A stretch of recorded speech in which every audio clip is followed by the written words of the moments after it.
Then my living shall not be in vain.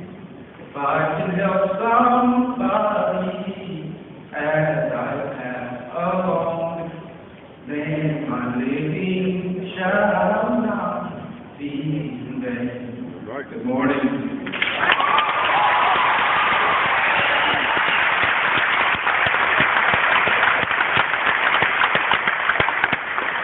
That song is precious to me because it reminds me that success in the final analysis will not necessarily be measured by how much money we make.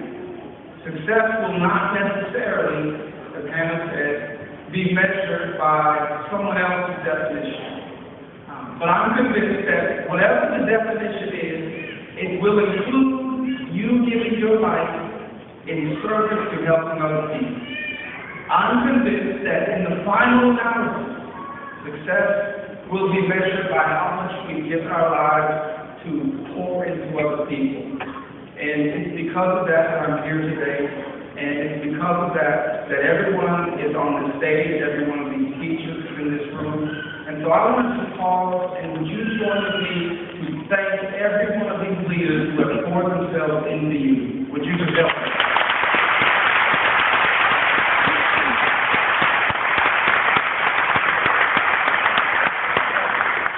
I want to give a shout out to every parent, every mom, every grandmother, every uncle, auntie, auntie, great-grandmother.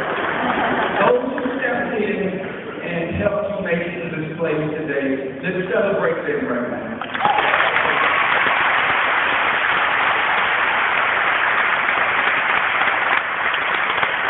I want to ask you guys to consider one more thing.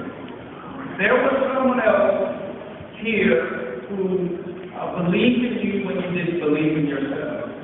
Someone who saw your potential and kept calling you up to it. I want to encourage you after today to find that person. And don't call them, don't text them, don't tweet them, don't Facebook her.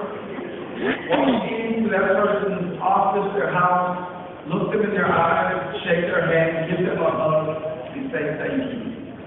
Say thank you. As I was thinking about what I would say today, if I were in your shoes, what would I want someone to say?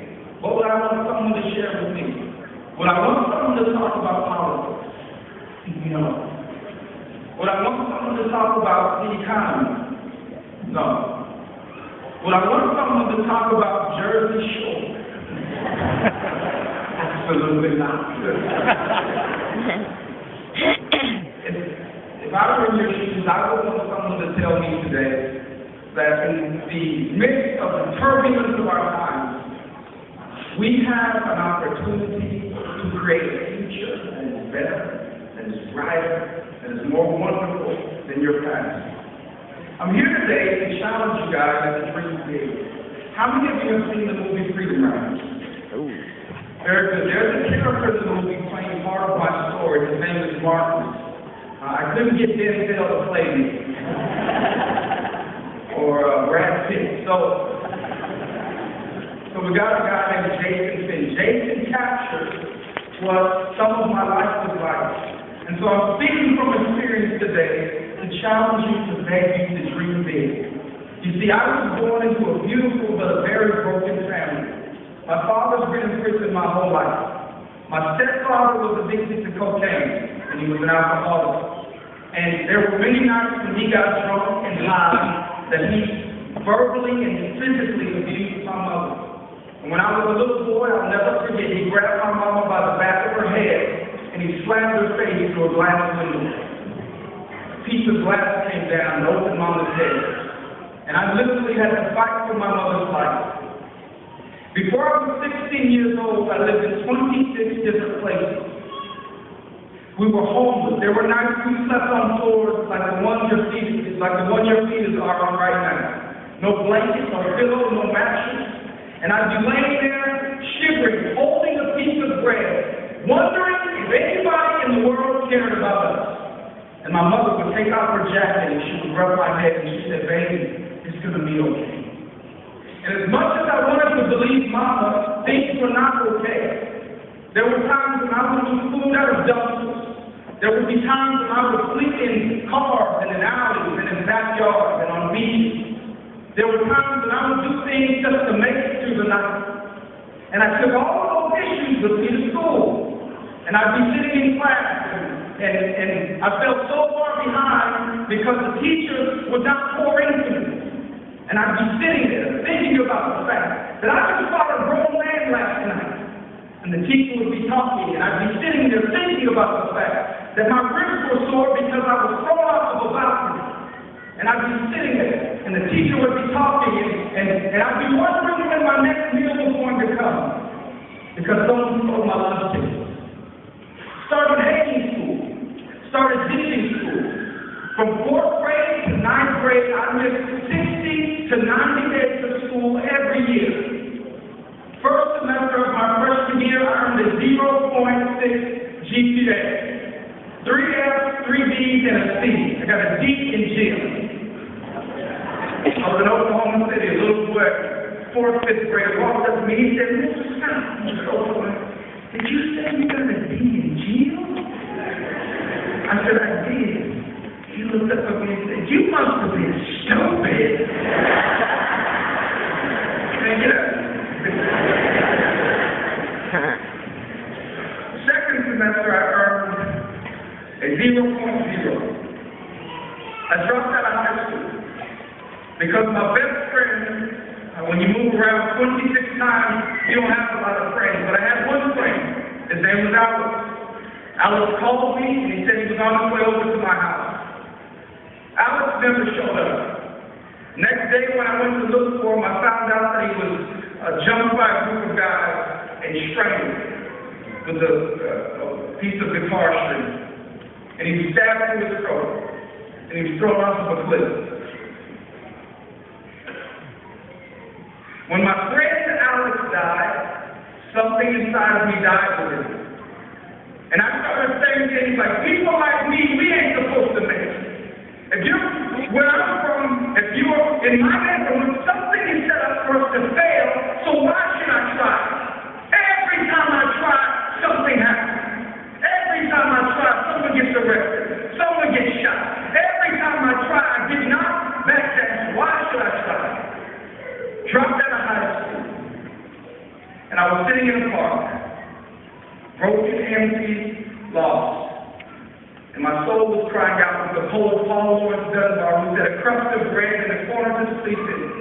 And ministers smile in an hour of weeping. A peck of joy to a pound of trouble. And never alas, but the moments come double. And that is life. I was sitting in that park, thinking of what I could do to get locked up to be just like my dad. And out of nowhere, a guy walked up to me, and he asked me a question. He says, what are you doing out here on a school day? I said, man, I don't go to school no more. This man challenged me. He looked me in the eyes, and he said, look at me. He said, just because you live in the hood does not have to live in you. He said, where's your dad? I said, Daddy's locked up. He said, look at me. He said, you can become the man you've never met. You can become the father you've never had. You can become the leader you've always wanted. He said, where's Mom?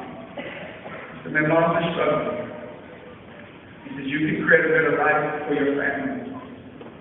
He said, you have the power today to make a decision to create a future that's better than your past. And you guys, up until that point, I blamed everybody else for my problems.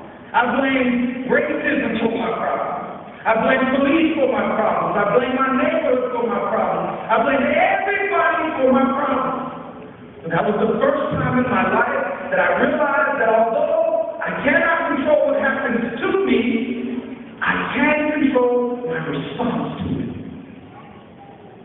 And so that day I began to dream. I began to dream of a future that was better than my past. I began to dream of becoming the man I'd never met, the father I never had, the leader I'd always wanted. I began to dream of becoming the man that my mother could be proud of. I began to dream of breaking a cycle. So I went back to school, and I worked hard, made the honors, met a teacher who believed in me, pushed me. First person in my family to graduate from high school, and I began to dream about going to college. And I went to college, and I graduated from UC Berkeley with one degree for me and one for my best friend, Alex. And when I graduated, I said, you know what, I'm not done. I began to dream again. I said, because there are people who are from where I'm from who never seen somebody like us make it. So I went back to school and earned a master's degree. I said, you know what, I got to keep on because there are people, there are teachers, there are leaders who are giving up on kids like me. And so I need to go back and show them that there is a paradigm of hope, shadow stereotypes. And so I went back to school, and I just finished the first year of my PhD program. Happily married, have 3 beautiful children. I own real estate, travel the world. I used to be a high school dropout. I used to be an ESL student. But I can stand before you and say today in Hebrew, Ashereh Hanish Asher. Lo Chalat Basat Rashayim, Utereka Tayim Lo Amar, Moshav Lesim Lo Yashav. Ki Ima Torah Adonai Keso, Ukoroto Yeye Yomam Alayla. I can say to you in Greek, Ego Eni Kakala, Kaleka Kapos, Utereka Makrasam, Patera Kume. I can say to you in Spanish, yo necesito aprender más.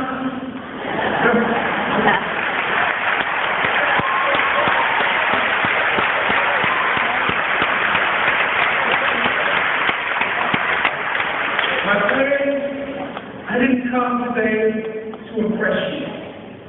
I didn't get here at 4 o'clock in the morning and sleep 2 hours to come to impress you.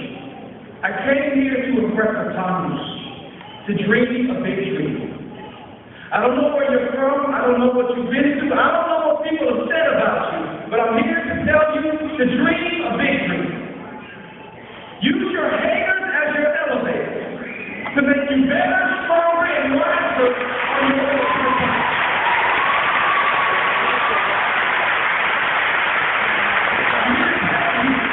Like Common said, I search for brighter days, I'll rise through the maze of this madness.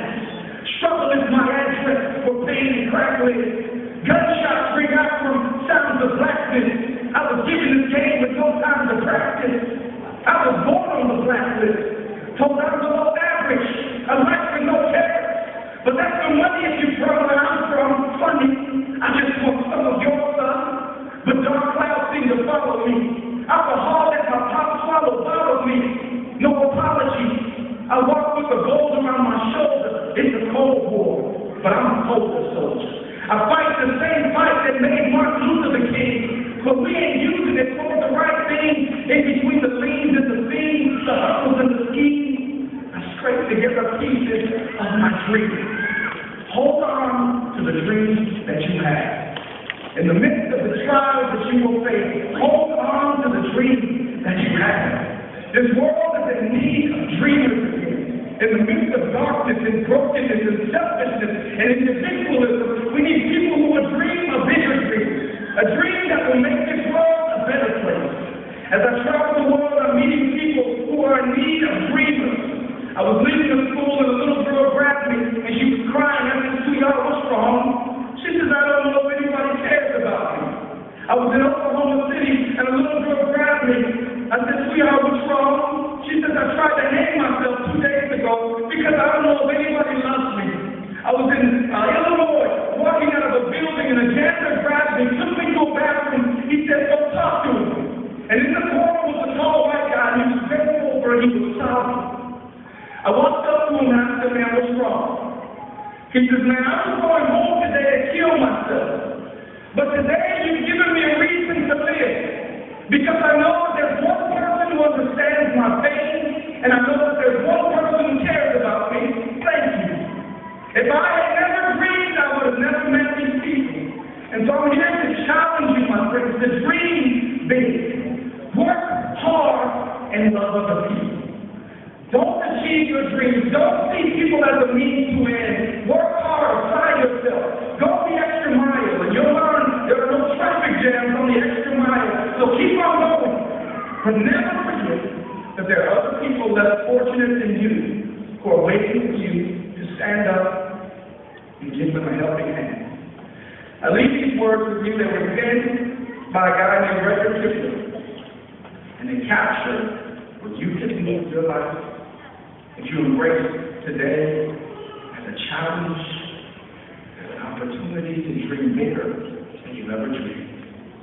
If you can keep your head when all about you are losing theirs and blaming it on you, if you can trust yourself when all men doubt you, but make allowance for their doubts too, if you can wait and not be tired by waiting, or being lied about, don't deal in lies, or being hated, don't give way to hate, and yet don't look too good nor talk too wise. If you can dream but not make dreams your master, if you can think but not make thoughts your aim, if you can meet with triumph and disaster and treat those two imposters just the same, if you can dare to hear the truth you've spoken, twisted by knaves to make a trap for fools, or watch the things you made your life too broken and stupid, build them up with worn-out tools, if you can make one heap of all your wings and risk it on one turn of vision time, and lose and start again at your beginning, and never breathe a word about your loss, if you can force your heart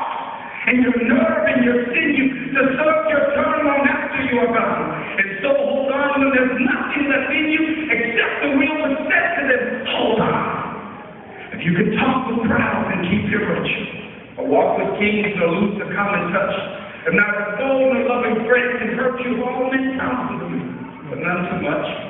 If you can feel the unforgiving minute, the 60 seconds worth of distance run, yours is the earth. Yours is the earth. Yours is the earth. And which is more, you will be a woman, my daughter, and you will be a man, my son. Dream big, work hard, and love others.